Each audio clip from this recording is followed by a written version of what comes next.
नमस्कार मित्रांनो, मायक्रोबायोलॉजी मराठी चॅनलमध्ये आपले स्वागत आहे. तर या व्हिडिओमध्ये आपण बायो रेमिडिएशन आणि बायोमास युटिलायझेशनमधला बायो रेमिडिएशन म्हणजे काय ते आपण स्टडी करणार आहोत. म्हणजे त्याचं ॲप्लिकेशन कुठे कुठे असतं, ॲडव्हान्टेजेस, लिमिटेशन वगैरे काय आहेत आणि ही जी प्रोसेस आहे त्याच्यामध्ये कोणकोणते फंगस वगैरे वापरले जातात, कोणते बॅक्टेरिया वापरले जातात, त्याचे आपण एक एक एक्झाम्पल या व्हिडिओमध्ये पाहणार आहोत.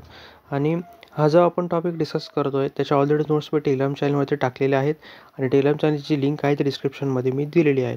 आणि जर तुम्हाला काही कोणत्या एखाद्या स्पेसिफिक टॉपिकवरती जर व्हिडिओ पाहिजे असतील तर ते तुम्ही कमेंटमध्ये सांगू शकता. तर चला तुम्ही व्हिडिओ सुरुवात करूया. सर्वात प्रथम बायो रेमिडिएशन ही प्रोसेस आहे, म्हणजे याच्यामध्ये लिव्हिंग ऑर्गॅनिझमचा वापर करून मेनली जे काही मायक्रो ऑर्गॅनिझम आहे, बॅक्टेरिया, फंगाय आणि अल्गी, समटाईम जे काही प्लॅन्ट्स वगैरे असतात त्याचा वापर करून जे काही पोल्युटंट आहे त्याचं रिमोव्हलेशन किंवा न्यूट्रलायझेशन ही केलं जातं फ्रॉम द कंटॅमिनेट साईट. म्हणजे एखादी कंटॅमिनेटेड साईट असेल त्याच्यावरती जे काही पोल्युटंट आहे त्याचं पूर्णपणे रिमोव्हलेशन व न्यूट्रलायझेशन हे केलं जातं.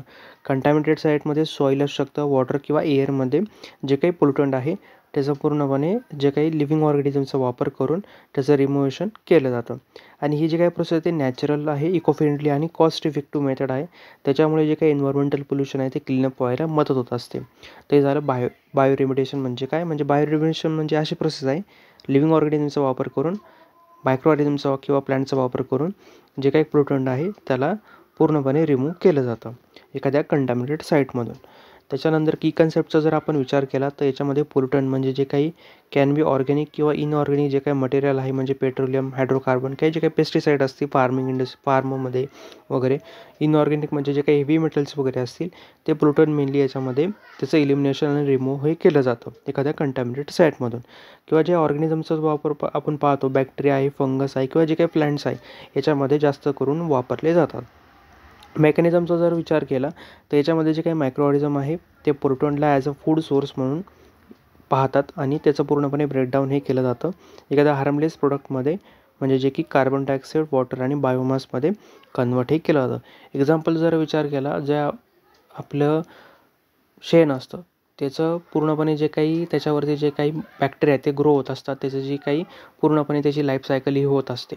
लाईफ सायकल झाल्यानंतर त्याचं ॲज अ शेणखत म्हणून आपण नंतर पुढे वापरही करू शकतो. तसंच याच्यामध्ये काय होतं, जे मायक्रो ऑर्गॅनिझम आहे किंवा मायक्रोब्स आहे किंवा प्लॅन्ट्स आहेत ते हे जे काही पोल्युटंट आहे त्याला ॲज अ फूड सोर्स म्हणून बघतात. फूड सोर्स म्हणून मग बघितल्यानंतर मग त्याच्यावरती ते ग्रो होतात. ग्रो झाल्यानंतर त्याचा ब्रेकडाऊन केला जातं.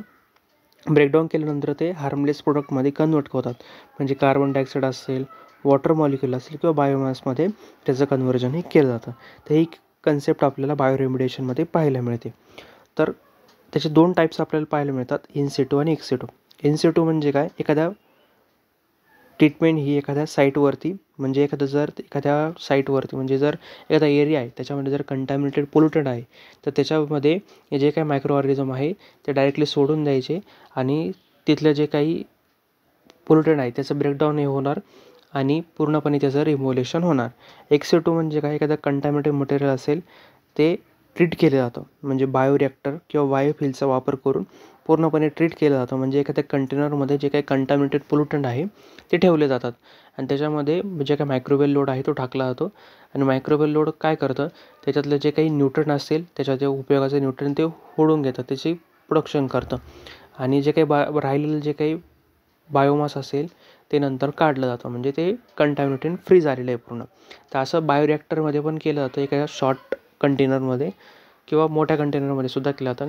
किंवा आपण इन सिटू म्हणजे डायरेक्टली तिथे फील्ड असेल त्याच्यावरती जे काही मायक्रोवेल लोड आहे तो जर आपण तिथे अप्लाय करून ते सुद्धा करू शकतो. तर असे दोन टाईप आपल्याला पाहायला मिळतात, इन सिटू आणि एक्स सिटू.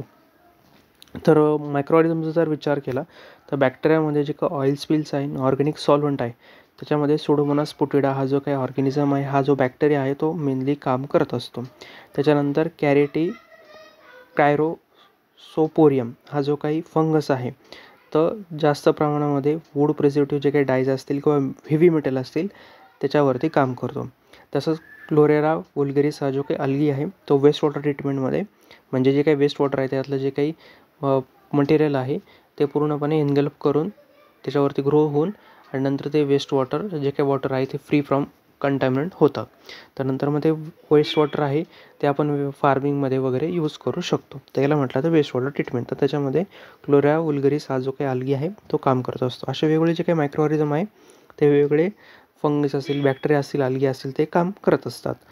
तर फॅक्टर अफेक्टिंग जे काही फॅक्टर जे असतात बायोरिमेडिएशनला अफेक्ट करतात ते आता आपण पाहूयात.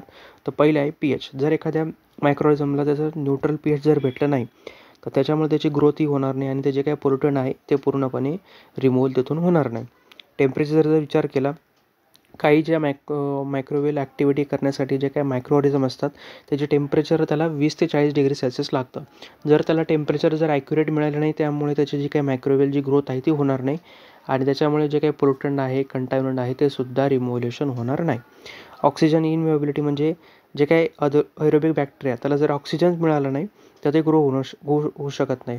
किंवा जे अनएरोबिक बॅक्टेरिया आहे त्याला जर ऑक्सिजनची गरज नाही आणि त्याला ऑक्सिजन जर मिळाला जास्त प्रमाणामध्ये तर तो जे काही अनएरोबिक बॅक्टेरिया आहेत ते सुद्धा ग्रो होऊ शकत नाही. आणि जे काही न्यूट्रन अवेलेबिलिटी आहे म्हणजे नायट्रोजन, फॉस्फरस जर मिळालं नाही तर त्याचं जे काही ग्रोथ आहे ती होणार नाही.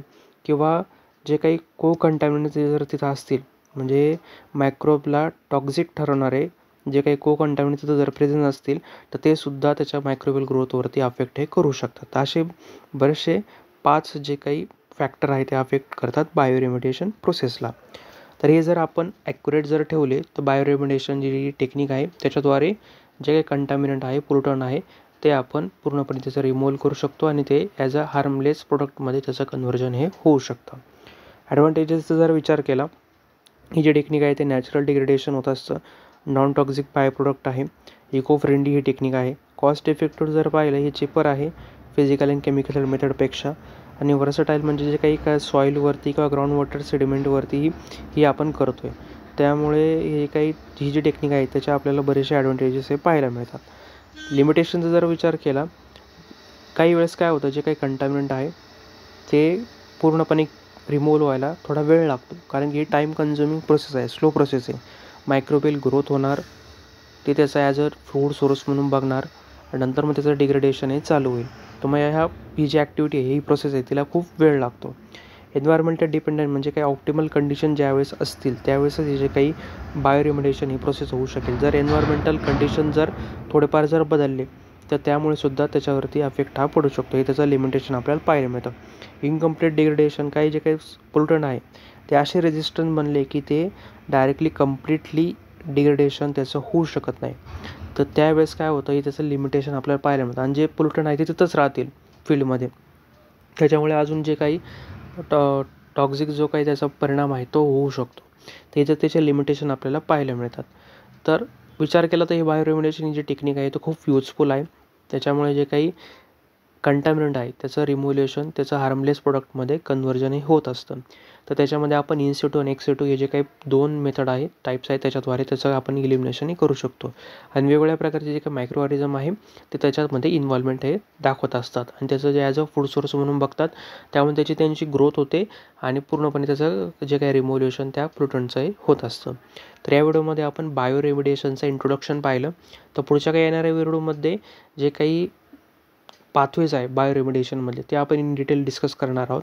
जर तुम्हाला माझा व्हिडिओ आवडला असेल नक्की व्हिडिओ लाईक करा आणि चॅनल सबस्क्राईब करायला विसरू नका. आणि या टॉपिकमध्ये जर तुम्हाला काही डाऊट असतील तर तुम्ही नक्की विचारू शकतात आणि जर एखाद्या स्पेसिफिक टॉपिकवरती जर तुम्हाला व्हिडिओ पाहिजे असेल तर तेही तुम्ही कमेंटमध्ये सांगू शकता.